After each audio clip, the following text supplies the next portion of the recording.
شادی کے پہلے سال گھر والوں سے چھپ چھپا کر 2 برگر لانا اور صبح آنکھ بچا کے اس کی شاپ پر گھر سے کہیں دور پھینکنا بھی کسی مشن امپاسبل سے کم نہیں ہوتا۔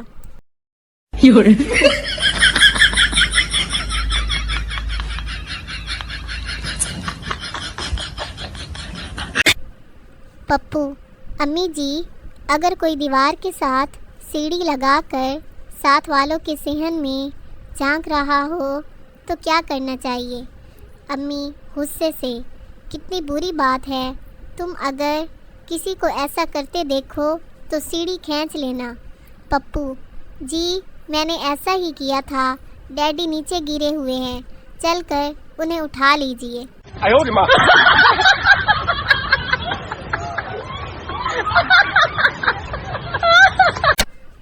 جس بندے کی کوئی بھی بات گھر والوں کو بری نہیں لگتی، اس عظیم ہستی کو داماد کہتے ہیں۔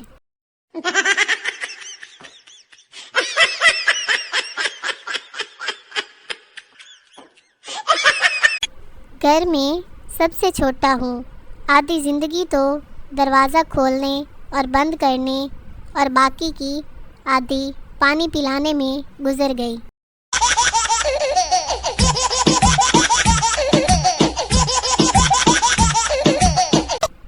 ایک بھولا بھالا بچہ اسکول دیر سے پہنچا تو استانی نے کہا، تمہیں معلوم ہونا چاہیے کہ اسکول 8 بجے شروع ہو جاتا ہے۔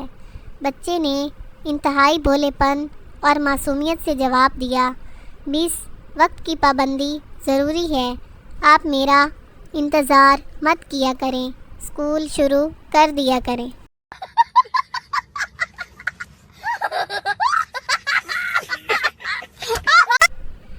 امی: کچن میں جاؤ، بہن کو تمہاری ضرورت ہے۔ میں کسی کی ضرورت نہیں، خواہش بننا چاہتی ہوں۔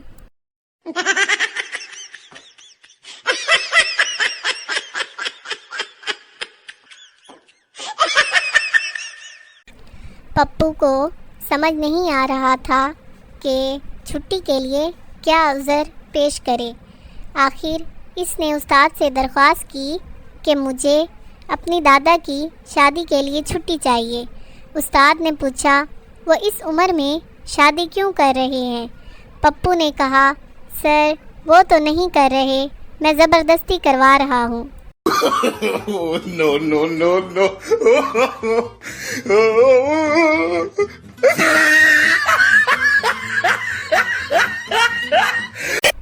ایک عورت ایک سائیکالوجسٹ کے پاس گئی اور ڈاکٹر سے بولی، ڈاکٹر صاحب میں نے ہفتے کو کھیر پکائی۔ میرے شوہر نے کہا، واہ واہ۔ پھر میں نے اتوار کو کھیر پکائی، شوہر نے کہا، واہ واہ۔ پھر میں نے سوموار کو کھیر پکائی، شوہر کو دی تو شوہر نے کہا، واہ واہ۔ پھر میں نے منگل کو کھیر پکائی تو شوہر نے کہا، واہ واہ۔ پھر ڈاکٹر صاحب جب میں نے بدھ کو کھیر پکا کر شوہر کو دی تو میرے شوہر نے پلیٹ اٹھا کر دیوار پر دے ماری اور اپنے بال نوچنے لگا۔ آخر ڈاکٹر صاحب میرے شوہر کی پسند میں یہ اچانک تبدیلی کیسے آ گئی؟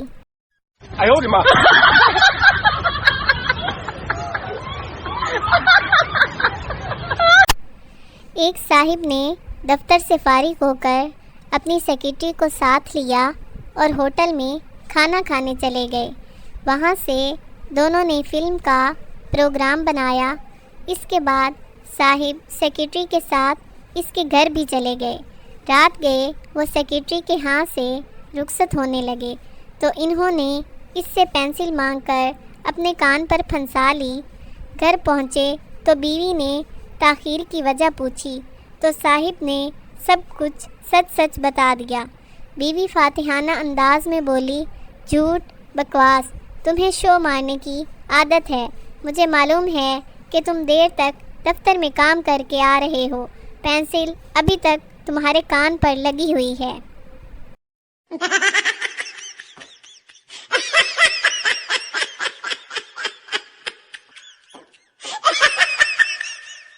ایک شخص نے فوج سے اپنی محبوبہ کو خط لکھا جس میں اس کے آخری الفاظ یہ تھے، میں تمہیں اور بھی بہت سی باتیں لکھنا چاہتا تھا لیکن مشکل یہ ہے کہ سینئر آفیسر خطوط کھول لیتا ہے۔ تیسرے دن اس شخص کو سینئر آفس کی طرف سے ایک خط ملا جس میں لکھا تھا، ہم خط نہیں کھولا کرتے، یہ ہم پر الزام ہے۔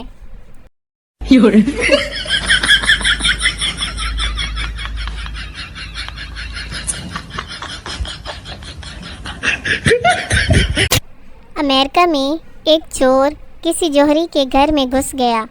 اس نے دیکھا کہ تجوری توڑنے کے ساتھ ایک تحریر درج تھی، تجوری توڑنے کی زحمت نہ کریں بلکہ اس کا ہینڈل دائیں طرف گھمائیں، لاک کھل جائے گا۔ چور نے حسب ہدایت ہینڈل گھمایا تو کمرہ روشنی سے جگمگا اٹھا اور تجوری میں نصب الارم بلند آواز میں بجنے لگا اور چور گرفتار ہو کر جیل چلا گیا۔ جیل سے اپنے گھر والوں کے نام اس نے ایک خط لکھا جس میں تحریر بھی درج تھی، میرا انسانیت اور شرافت پر سے اعتماد اٹھ چکا ہے۔